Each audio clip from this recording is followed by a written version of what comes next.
Everybody's talking about June 12th, but nobody's talking of one that is really, really painful, which was in 1966 coup.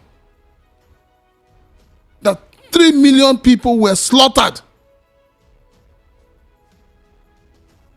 Nobody's talking about it. Igbos have been put on the altar of hatred because everybody was sold the lie that the coup was an Igbo coup. When that war broke out, Sikh never participated on anything. But if the person is telling me that the reason why Awolowo said to go on, you can't be fighting people and be feeding them, was because Sikh betrayed him. That is their business, but it is a fact that that strategy of Awo brutalized over 2 million people. Honestly, history is beautiful. History is everything. Like, history is the way of life. Without history, no country will move forward, just as they are hiding history from us in Nigeria. So, my people, why I'm bringing this particular video, especially from Daddy Maswell, what he said here concerning Awolowo, because yesterday, my last video, one of my subscribers, dropped this comment, which I'm going to read out because a lot of people quite agree with that particular comment concerning Awolowo.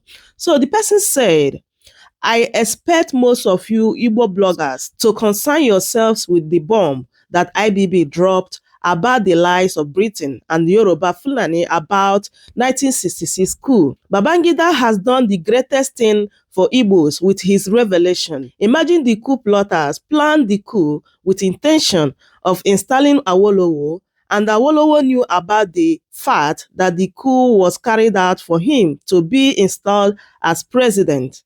He then turned around and waged a genocidal war that killed 5 million Igbos, of which he was the chief architect of the death of the children by his blocking of food relief to Ali Igbo. This shows Awolowo was evil. He knew the truth, still prosecuted an evil war on a false premise. Why do you people like to discuss Abiola, who was a thief? Obi just won an election just 2 years, and it was stolen from him. And the same Yorubas that are crucifying Babangida are the people that stole the election. Most of them were directly involved, and they have suddenly gone dumb. So Babangida should be thanked and praised by every Igbo person.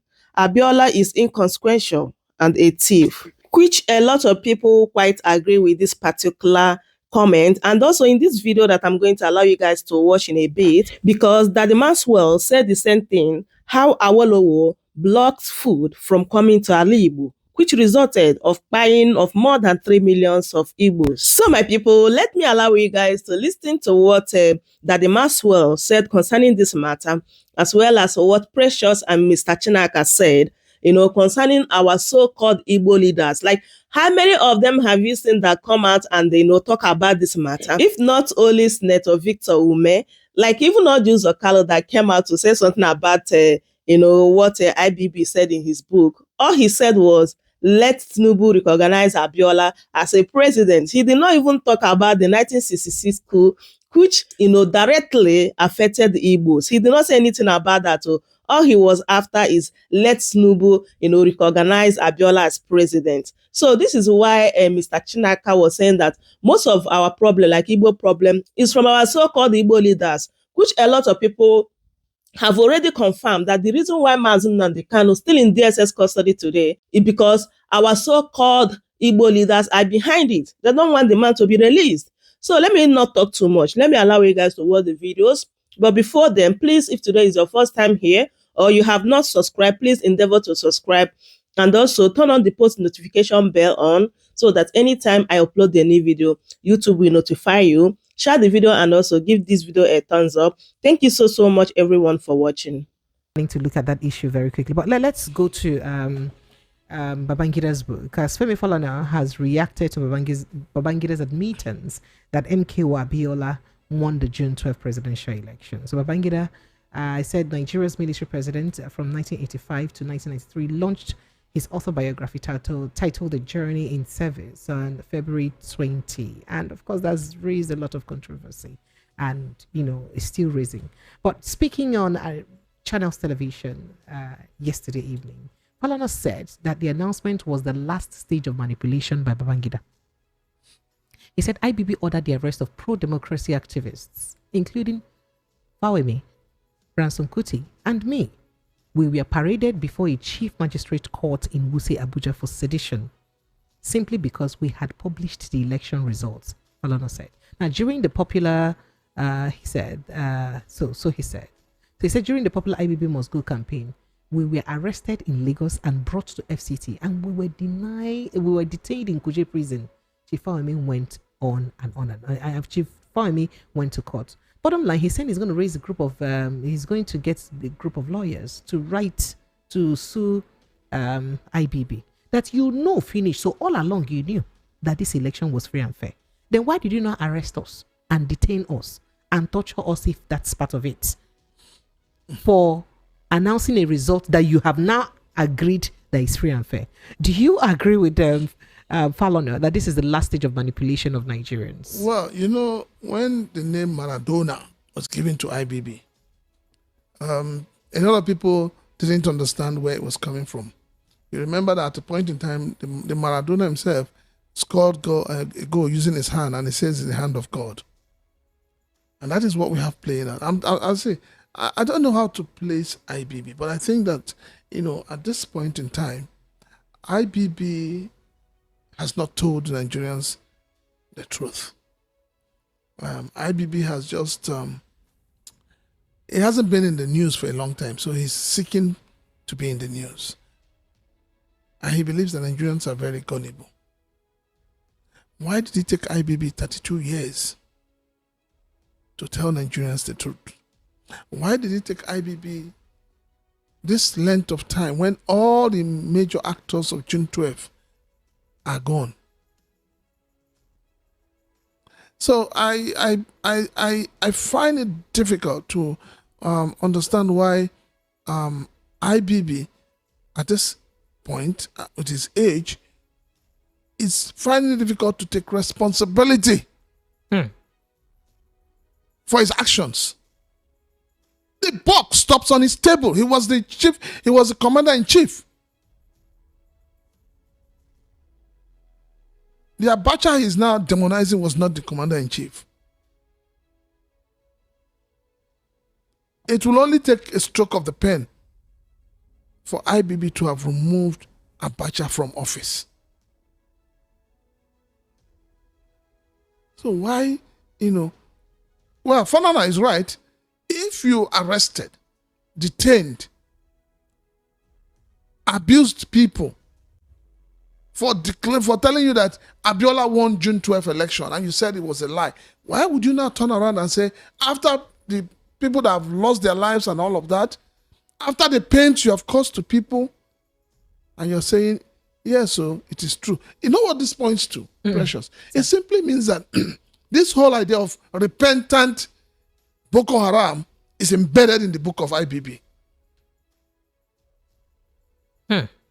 Because what IBB has done is like the Boko Haram coming out to say we are sorry and we say forgive and forget. But nobody's talking about the bruises. So now that he's saying that Abiola won the election, what does he want the Nigerian people to do? Go and dig out Abiola from the grave and hand over the presidency to him? Oh, but Falana said that Nigerians since that 1993 have always considered Abiola the winner of that election anyway. So Nigerians have, but as a government, everybody's talking about June 12th, but nobody's talking of one that is really, really painful, which was in 1966 coup. That 3 million people were slaughtered. Nobody's talking about it. Igbos have been put on the altar of hatred because everybody was sold the lie that the coup was an Igbo coup. Oh, speaking about that coup being an Igbo coup, I mean, I don't think that IBB was the first person who said that in public. No. There's a reason why it is gaining more, why a lot of people are taking it more seriously. You know why? The persons that have written and have spoken about it do not have as much intel as a former head of state. I don't know if you get what I'm trying to say. Sir. They do not. So if IBB, who is now seeking for forgiveness from Nigerians, so to say, by this book, knew all this while that the coup had nothing to do with the Igbos, why has he kept quiet? Why has he kept quiet? It is because of this utterance that it is an Igbo coup. That is why the Igbos have been sidelined in everything that has to do with Nigeria. And then people will say they want justice. They want peace. And I keep saying you cannot have peace of the graveyard. So while we're on one hand talking about June 12th, if every people have talked about June 12th, you agree with me, Precious? Mm-hmm. But has it been taken as serious as we're taking it now? And do you know why people are taking it seriously? It's because the main actor has not spoken. And is also part of the main actor in the Biafran War. He has also spoken. And that is why everybody's asking that General Gowon should come up and speak the truth. But General Gowon has also spoken. He wasn't the one that advised our presidents not quite long after his inauguration that he said he shouldn't, be jittery about taking some decisions, because that's the same way people try to talk down on him when he declared war and all that, and nothing but he was able to fight the war squarely. So did he not speak? What is the truth? The truth is, let him come out and tell us, was that coup an Igbo coup? Or was it just something to say, give the dog a bad name and kill the dog? That is why you see people are pained. And that is why I said that there is need for the Igbos to sit down, form a think tank, x-ray that book, side by side those of others who have spoken about the coup. And then we can begin to talk about restoration. We can begin to talk about forgiveness. We can begin to talk about the reintegration of the Igbos. Because from what IBB has said, the Southwest were the beneficiaries, were supposed to have been the beneficiaries of that coup. Awolowo was supposed to be the beneficiary of the coup. So how come it was tagged an Igbo coup? So I watched this video during the war of a young lady who spoke painfully about how her father was killed as a result of the attack on Igbos that eventually blew out to the war during the Biafra War, and it's quite pathetic. Let's see if I can just play the sound bite to Nigerians so they just take a listen. Biafra. We've lived in the north for so many years, and the reward the Hausas could give my poor father was to kill him. He was the first man killed in the May massacre. After being chased for some few yards, they shot at him, and then when they got him, they had to slice him into two, like, when you want to slice your bread into two. A human being being sliced into two. Can you imagine such a thing? Biafra is going to emerge as a nation. Despite the support of Britain, Russia, Egypt, and some other friends of Nigeria. I would rather stop it there so I don't play further. So hearing some of this, what people went through during the war, what do you really expect? See, I don't need to hear from. I don't need to hear anything from them. My late dad was one of those who went through the Biafran War. And every Igbo man of my age had their fathers suffer the war. It wasn't a war. It's not something we are proud of. And it's not something the likes of Gowon should be proud of. Watching humans. She said her father was killed and slaughtered into two, like sliced like bread. It was because of the killing of Igbos that Gowon could not protect them in the north. And after killing them, they sent their corpses back to the southeast. That was why Ojukwu declared Biafra. The Igbos deserve an apology in this country. So, but unfortunately, I was going to ask why the Igbo leaders are not talking since. Do we have leaders in Igbo land? You do, sir. I do not see them. I have never seen them. Anyway. We stopped having Igbo leaders when the late Samu Bakwe passed away. We don't have leaders in the southeast anymore.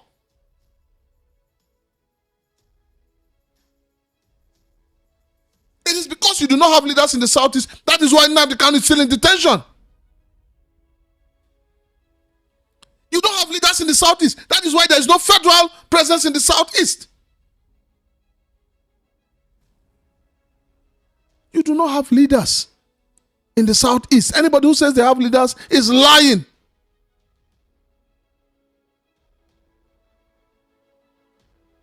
A book has been written telling you the truth of what transpired. The only person that has spoken is Oju Sokalu, saying they should now recognize Abiola as president. And you call that a leader? Charity begins from home. He refused to speak about the plight of his own people. That is what I'm saying. So where are the Igbo leaders? But he's an Igbo leader. Why? He's self-acclaimed leader. He's not the leader of the people. He was once a governor of an Igbo state. What did he do in Abia State? Hey. What is the legacy statement of Oju Sokalu in Abia State? And that is why I keep telling the Igbos, before we come after the federal government, come after your own leaders. Come after your governors. Come after your senators and your honorable members. Today you have Dave Umahi as Minister of Works. With all the projects being executed, how many of them are stationed in the southeast?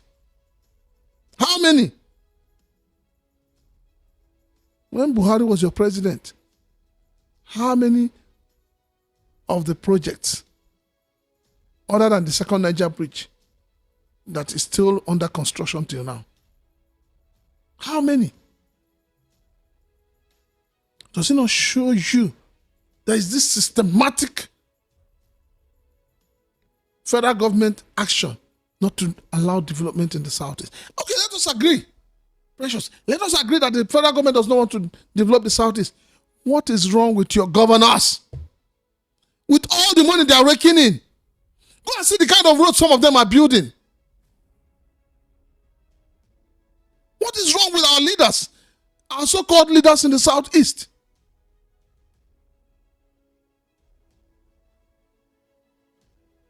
Your so-called leaders in the southeast would rather prefer to go outside the southeast to make donations. But they will not see the need to make such donations in the southeast. And you call them leaders? We do not have leaders. I love the fact that some Yorubas actually agreed that Awolowo did what he did because Zeke betrayed him first. But I want to say this. Zeke was not born in Igbo land, and Zeke's mission was not same like Ojukwu. Zeke never participated on this war because why? The dream of Zeke was to become the president of Africa, unite Africa as a whole and become the president of Africa. More or less like he's not an Igbo man, because a man that was born in the north thinks like northerners. And so when that war broke out, Zeke never participated on anything. But if the person is telling me that the reason why Awolowo said to go on, you can't be fighting people and be feeding them, was because Zeke betrayed him. That is their business, but it is a fact that that strategy of Awo brutalized over 2 million people. Now between him and his God. Another thing I want to say is this. A lot of people will say, now they say they want to create Biafra, and they are bringing deltas. Black Scorpion, where is he from? Is he not from Asaba? Is he not a Delta Igbo man? What up, Philip Effiong, who is second in command to Ojukwu? Is he not from Akwa Ibom State or from Calabar? Are they not Biafrans? You see, when I see somebody like a Biafra, a civilian who don't wound, they talk, I go, they laugh because why? When people don't know their history, they talk anyhow. Ojukwu never started a war. When they brutalized all the Igbos in the north, because when they took the life of Sultana of Sokoto, the Fulanis vowed, it's in a book that I read there, that 1 million Igbos will be killed for one man. Just for the death of one man, you will brutalize 1 million. So you said, if Ojukwu is a Yoruba and they say such word to Yoruba people and they brutalize them in thousands, that he will be watching. Or if it's an Hausa person that Igbos do the same to, maybe you brutalize, up to thousands of people like that because they killed one king or one Eze in Igbo land. And then you ship them like that to the north, with the northerners keep quiet. So when Ojukwu took it upon himself not to declare that war, it was not because he needed war. Who will stay and watch his people slaughtered up to 1 million? 1 million people for killing one man. Make una dey fear God, though. Make una dey fear God. You know what I want to say? This war is over. Though actually, psychologically, they are still fighting it. But I can see in all round, upon the way they look at where there is no any country, there is no any village, there is no any town, there is no any place in enter they will not see Igbos. So what is it telling us? We Igbos, God is with us, fighting for us. So I'm trying to say, my people, especially you Yorubas that come to my comment section and be on my page, the truth must be told, no matter what. Go on, if you watch this video, we know that what I'm saying is the truth. I want a good war, but may God pay everybody according to. Others are saying long